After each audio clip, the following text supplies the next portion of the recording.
looks a little longer on Yeah, no, maybe here. Cut off right. Yeah.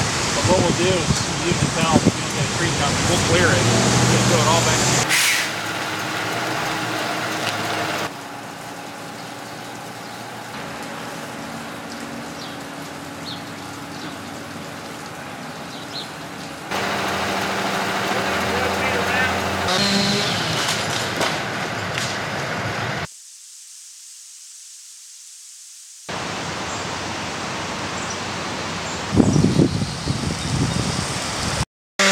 So much rain, the ground's saturated, the roots aren't holding, there's nothing for them to grasp onto. It's kind of like what happens when they have the hurricanes down south.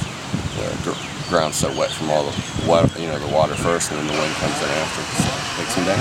That was a real healthy tree, and it just snapped off at the roots and pulled it right out. Look, this guy's I will the other better. That mentality where they think they just go in there. That mentality where they think they just go in there.